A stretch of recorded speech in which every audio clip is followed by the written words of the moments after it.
예, 박정훈입니다. 우리 아까 여당 의원님께서 그 이재명 대통령의 예능 출연을 윤석열 대통령의 예능 출연과 비교를 했는데 이게 그냥 그렇게 마치 비교해서 등가를 비교해서 별로 문제가 없는 것처럼 넘어갈 것 같아서 제가 말씀을 안 드리려고 했는데 안 드릴 수가 없습니다. 만약에 대통령이 예능 출연하는 것은 뭐 우리가 그 어떤 정부에도 문제를 삼은 적이 없어요.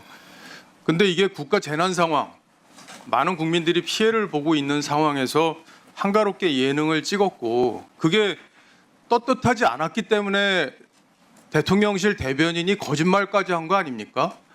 그리고 그 사이에 먹방을 찍으면서 한식 홍보를 하는 말도 안 되는 변명을 늘어놓고 이렇게 하는 과정들이 국민들에게 이게 우리 국가의 대통령이 맞나라는 걱정을 하게 만드는 장면이었기 때문에 저희가 야당으로서 문제 제기를 하는 건데 그거에 대해서까지 과거 다른 대통령이 정상적인 예능 출연을 한 것까지 빗대서 말씀하시는 거는 좀 과했다고 생각합니다. 그리고 이게 이재명 대통령이 한 번만 이랬으면 모르겠지만 이게 경기지사 시절에 이천에 화재가 났을 때도 떡볶이 먹방을 찍었고 또 본인과 같이 일을 했던 김문기 씨가 사망했을 때도 캐롤 틀어놓고 춤췄잖아요. 그러니까 이런 일들이 국민들이 보기에 우리 국가 지도자로서 품위에 맞지 않는 행동을 했기 때문에 저희들이 지적을 하는 겁니다.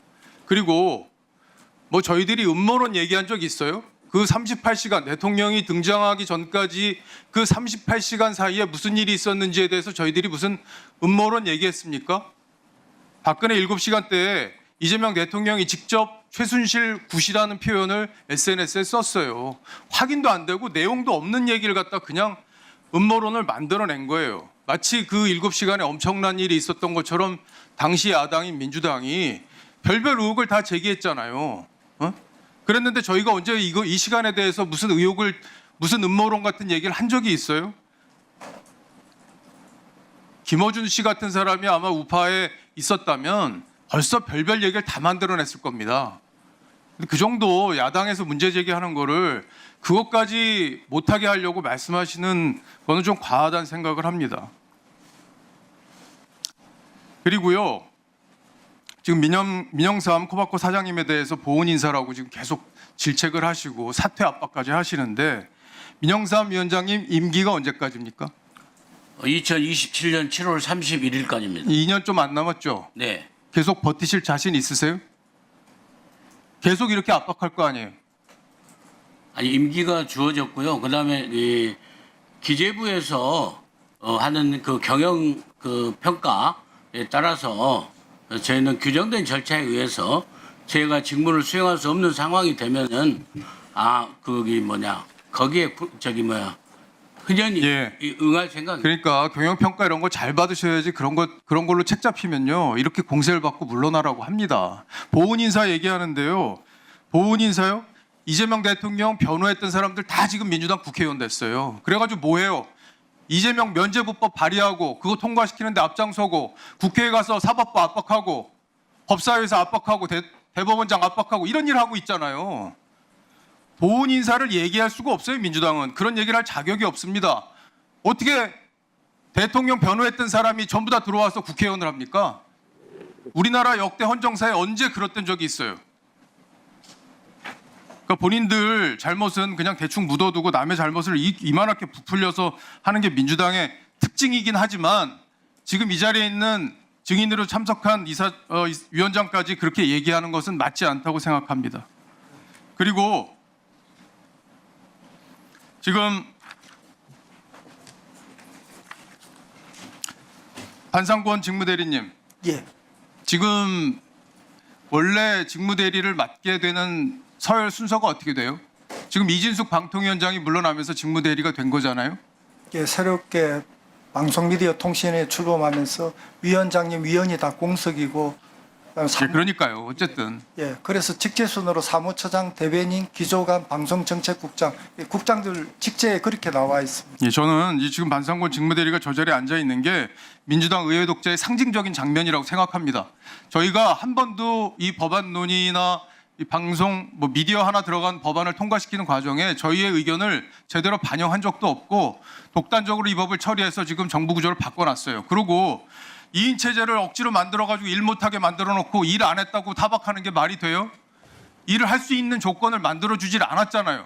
그리고 문재인 정부 때 방송 장악했던 거 되돌려 놓는 과정이 그중에 일부 문제 있는 장면들이 있을 수는 있어요. 그런데 이걸 다 방송 장악이라고 매도하면서 본인들 뜻대로 멋대로 정부 구조까지 다 바꿔서 저렇게 직무 대리가 저 자리에 앉아 있는 장면은 정말 대한민국 헌정사에서 가장 슬픈 장면이 아닌가 싶습니다. 우리가 음모론을 그동안 얘기를 했는데 직무 대리님, 예. 민주당에서 가짜뉴스 처벌법 강화하는 거 그 법안 내용 보셨습니까 혹시? 예, 배액배상제 관련되는 논의가 있는 걸로 알고 있습니다. 그 법안 11월에 통과시키겠다고 하고 있죠. 예, 그렇게 하고 있어요. 예, 모르시나 본데. 자, 그런데 이 가짜 뉴스를 우리나라에서 가장 많이 만드는 사람이 누구예요? 음모론. 김어준 씨죠? 김어준 씨보다 더 가짜 뉴스 많이 만든 사람 본 적 있어요? 이름 한번 생각나면 한번 얘기해 보세요. 생각 안 나죠? 김어준 씨보다 더 가짜 뉴스 만든 사람은 없어요, 우리나라에. 김어준 씨는 국면마다 중요한 국면마다 가짜 뉴스를 퍼뜨립니다. 자, 영상 한번 틀어 주세요.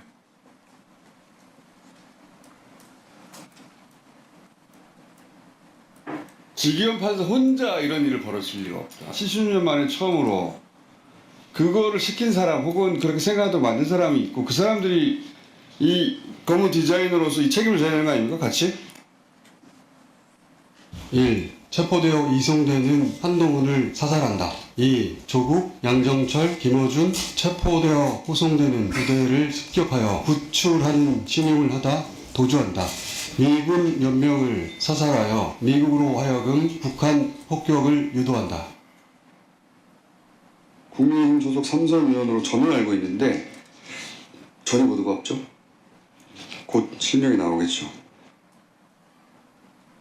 이제 앞으로 나오게 될 진짜 오염수 그리고 오염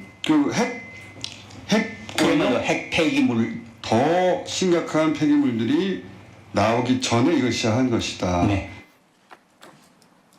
지금 우리 합조단에 낸 결론인 9m에서 200kg대의 어뢰가 폭발했다라고 맞춰진 결론. 이건 사실이 아니라는 거죠. 이거는 말이죠. 정권이 교체되면 꼭 다시 처음부터 되짚어야 될 사건이라고 봐요. 지금 법무부조차도 지금 검찰이 다. 자, 반상권 직무대리님, 이 내용 보셨어요 지금? 보셨냐고요? 예, 지금 봤습니다. 예. 이 중에 사실도 드러난 거 있어요? 민주당의 저 국방위 위원분이 만든 문건이 있어요. 아까 그 얘기했던 무슨 한동훈 사살 여러 가지 그 북한 무기 동원하는 얘기 이런 것들 김어준 씨가 얘기했던 것들 다 이거 사실이 아니라고 민주당 문건에서 이렇게 얘기해서 한국일보에서 단독 기사까지 났습니다. 근데 민주당 이거에 대해서 이런 가짜 뉴스에 대해서 한번 뭐라고 문제 제기하는 거 들어보신 적 있어요? 이 사람이 우리나라에서 가짜 뉴스 제일 많이 만드는 사람인데 민주당이 법을 통과시키면 1번으로 처벌돼야 될 사람 맞죠? 아니 가짜 뉴스 만드는 사람 처벌한다며요. 징벌적 손해배상 물게해서 처벌한다며요. 처벌해야 되는 사람 맞죠? 이 법이 지금 민주당 독재 체제에서 우리나라 검찰 다 무력화시키고 해체시키고 대법원 저렇게 압박하고 그런 상황에서 자기네들 입맛에 맞는 사람들만 자기네들 거슬리는 사람들만 골라서 처벌하는 법으로 갈 가능성이 있지 않아요? 그런 걸 걱정할 수 있는 거 아닙니까? 그러면 진짜 독재되는 거 아니에요? 언론까지 다 말살되는 거 아닙니까? 어떻게 하실 거예요? 어떻게 하실 거냐고요? 말씀해 보세요. 민주당 눈치 보지 말고 똑바로 말씀해 보세요. 신상 발언하겠습니다.